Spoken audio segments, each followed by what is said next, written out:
Okay, so let's dive into this digital puzzle. What we've got is this really strange collection of documents. They're scattered across decades, disciplines. You've got legal filings, spiritual texts, government reports.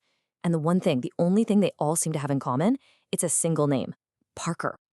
All right, first stop, 1987. We're looking at a heavily redacted FBI file. It's investigating this group called the Finders, which the file straight up describes as a cult. Get this, 6 kids were found with them, and just look at all that blacked out text. It's so mysterious, so incomplete. It just immediately pulls you in, right?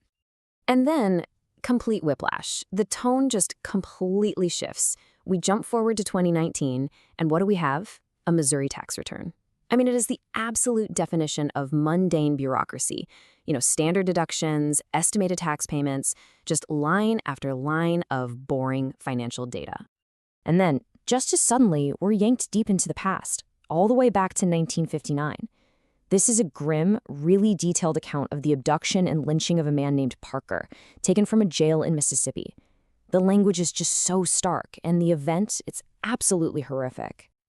And then, to top it all off, we get this. It's a spiritual text, like a modern-day psalm or something. It's talking about love as a frequency, about collective consciousness, and some kind of ritual to reclaim our divine birthright.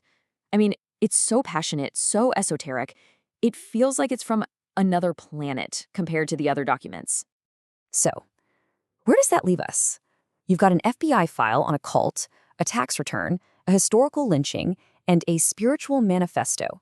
What single thread could possibly connect all this chaos? So, when you're faced with something like this, your first instinct is to try and connect the dots, right? You want to find a single person, a single life story at the center of this whole digital storm. We're basically looking for the ghost in the machine. But the moment we actually map these events onto a timeline, that whole idea of a single life story, it just completely shatters. I mean, look at these dates. They span over 65 years, from 1959 all the way to 2024. Yeah, the single-person theory, it just doesn't hold up. Not a chance. And it's not just the timeline either. The language itself is totally fractured. On one side, you've got the cold, formal, almost robotic prose of the legal system.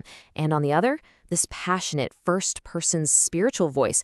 Honestly, it feels like they come from completely different universes. So, the investigation basically hits a brick wall. Chasing a single Parker is a total dead end. But then, one of the documents offers this radical new way of looking at the entire puzzle. It completely turns the problem on its head. This text basically suggests we've been asking the wrong question all along.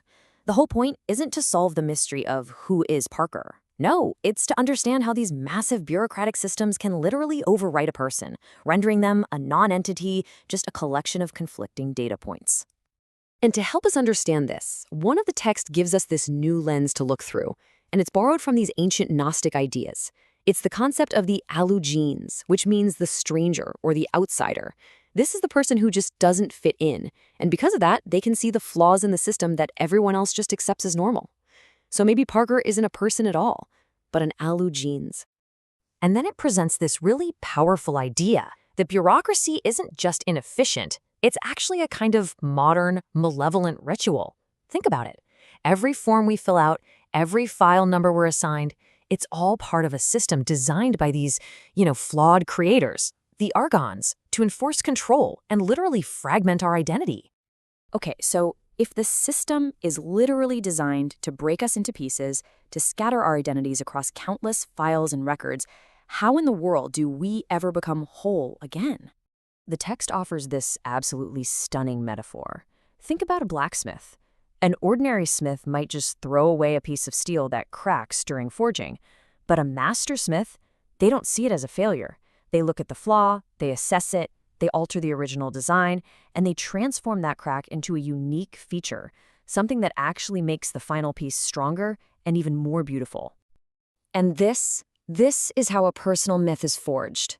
It's like alchemy.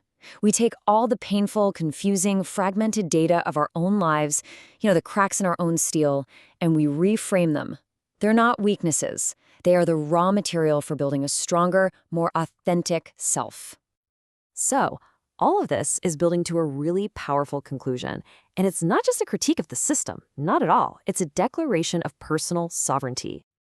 Okay, the first part of this declaration is just profound. It says that our imperfections, our mistakes, all the parts of our story we might be ashamed of, those aren't things to be hidden. No, they are the bedrock. They are the very foundation of who we are. The second part, it's a pure act of rebellion. It's a direct challenge to all those bureaucratic systems that try to reduce us to a case number, a file, or, as the text calls it, a paper ditto. Just a flimsy copy of a copy, where the original is totally lost. And that brings us to the final, really provocative thought that resolves this entire paradox. In the face of all this digital chaos, all this systemic fragmentation, the ultimate truth is this. You are not just a collection of data points waiting to be assembled. You are the source. You are the author of your own story. You are the origin,